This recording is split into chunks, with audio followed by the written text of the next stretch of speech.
മിക്കവാറും എല്ലാവരും തന്നെ ഇന്ന് വൈറ്റമിൻ ഡി ഡെഫിഷ്യൻസിയിലൂടെ കടന്നു പോകുന്നവരാണ്. ഇതിന് എളുപ്പവഴി എന്നോണം സപ്ലിമെൻറ്റ് കഴിക്കുന്നതാണ് മിക്കവാറും ചെയ്യുന്നത്. എന്നാൽ ഇത് ജീവിതത്തിൽ ചിട്ടയായ മാറ്റങ്ങളും ആഹാരത്തിൽ വൈറ്റമിൻ ഡി അടങ്ങിയ കാര്യങ്ങൾ ഉൾക്കൊള്ളിക്കുന്നതിലൂടെ മാത്രം ശരിയാവുന്ന ഒരു കാര്യമല്ല. ഇതിൽ നമ്മുടെ ഒരു ജീവിതശൈലി എന്നോണം ശരീരത്തിൽ എണ്ണ തേച്ച് കുളിക്കുക എന്നുള്ളൊരു കാര്യം ഇൻവോൾവ് ചെയ്യുന്നതിലൂടെ ഒത്തിരി വ്യത്യാസങ്ങൾ നമുക്ക് കൊണ്ടുവരാനായിട്ട് സാധിക്കും. നമ്മൾ എണ്ണ തേച്ചതിന് ശേഷം കായികപരമായിട്ട് വ്യായാമവും മറ്റോ 20 മിനിറ്റോളം നമ്മൾ സൂര്യപ്രകാശത്തിൻ്റെ വെളിച്ചത്തിൽ ചെയ്യുന്ന വഴി ഏകദേശം 10,000 ഇൻ്റർനാഷണൽ യൂണിറ്റ് മുതൽ 20,000 ഇൻ്റർനാഷണൽ യൂണിറ്റ് വരെ വൈറ്റമിൻസ് ഡി സിന്തസൈസ് നമ്മുടെ ബോഡിയിൽ നടക്കുന്നു എന്ന് കണക്കാക്കപ്പെടുന്നു. ഇത് എങ്ങനെയെന്ന് നോക്കിക്കഴിഞ്ഞാൽ സൂര്യനിൽ നിന്ന് വരുന്ന UVB റൈസ് ശരീരത്തിലെ സ്കിന്നുമായി ചേർന്ന് 7-DHC ആയി കൺവേർട്ട് ചെയ്ത് അവിടെ നിന്ന് വൈറ്റമിൻ ഡി ആയി മാറുന്ന സാഹചര്യത്തിൽ അവിടെ ഒരു ഫാറ്റ് മെറ്റബോളിസം അല്ലെങ്കിൽ ഫാറ്റുമായിട്ടുള്ള ഒരു ബൈൻഡിങ്ങിൻ്റെ ആവശ്യമുണ്ട്.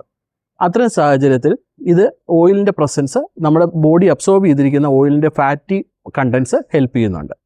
അതുപോലെ തന്നെ നമ്മൾ ഓയിൽ അപ്ലൈ ചെയ്യുന്നത് വഴി നമുക്ക് കിട്ടുന്ന ഒരു മർദ്ദനം നമ്മുടെ ബ്ലഡിനെ ഒരു പ്രവാഹം കൂടുന്നതിനും ഈ വൈറ്റമിൻ ഡി അല്ലെങ്കിൽ ഓക്സിജനേറ്റഡ് ബ്ലഡ് നമ്മുടെ ശരീരത്തിൽ മൊത്തത്തിൽ കൃത്യമായിട്ടുള്ളൊരു പ്രവാഹം നടത്തുന്നതിനും സഹായകരമാകുന്നു. മറ്റൊരു കാര്യം എന്താണെന്ന് വെച്ച് കഴിഞ്ഞാൽ വൈറ്റമിൻ ഡി ഡെഫിഷ്യൻസി ഉള്ളവർ പലപ്പോഴും അറിയാതെ പോകുന്നൊരു കാര്യമാണ് നമ്മൾ സൺസ്ക്രീനിൻ്റെ ഉപയോഗം. ഇന്ന് മിക്കവാറും ഉള്ളവരെല്ലാവരും തന്നെ സൺസ്ക്രീൻ യൂസ് ചെയ്യുന്നതാണ്. എന്നാൽ ഡോക്ടർ നിർദ്ദേശപ്രകാരം അല്ലാതെ സൺസ്ക്രീൻ യൂസ് ചെയ്യുന്നവരാണെങ്കിൽ അവരുടെ ശരീരത്തിൽ സൺസ്ക്രീനിൻ്റെ ഉപയോഗം കൊണ്ട് വൈറ്റമിൻ ഡി സിന്തസിസ് നടക്കാതെ പോകുന്നു എന്നുള്ള കാര്യം പലപ്പോഴും അറിയാതെ പോകുന്നു. അതുകൊണ്ട് തന്നെ ഡോക്ടറുമായിട്ട് സംസാരിച്ച് നിങ്ങളുടെ ആവശ്യങ്ങൾക്കനുസൃതമായിട്ടുള്ള സൺസ്ക്രീൻസ് യൂസ് ചെയ്യാനായിട്ട് ശ്രദ്ധിക്കുക. അതുപോലെ തന്നെ ശ്രദ്ധിക്കേണ്ട മറ്റൊരു കാര്യം, എണ്ണ തേച്ച് കുളിക്കുമ്പോൾ പോലും പലരും ഓയിൽ റിട്ടൻഷൻ, കൂടുതൽ നേരം ഓയിലിനെ ശരീരത്തിൽ പിടിച്ചു നിർത്തുന്ന കാര്യത്തിലും അമിതമായിട്ടുള്ള ഓയിലിൻ്റെ ഉപയോഗം നടത്തുന്നതും വൈറ്റമിൻ ഡി സിന്തസിസിനെ പ്രതികൂലമായി ബാധിക്കാൻ സാധ്യതയുണ്ട്. ഈ കാര്യങ്ങൾ ഓർത്തു വെച്ചുകൊണ്ട് ചെയ്യുകയാണെങ്കിൽ വൈറ്റമിൻ ഡിയെ നമുക്ക് ഒരു പരിധിവരെ ഡെഫിഷ്യൻസിയെ ഇല്ലാതാക്കാം.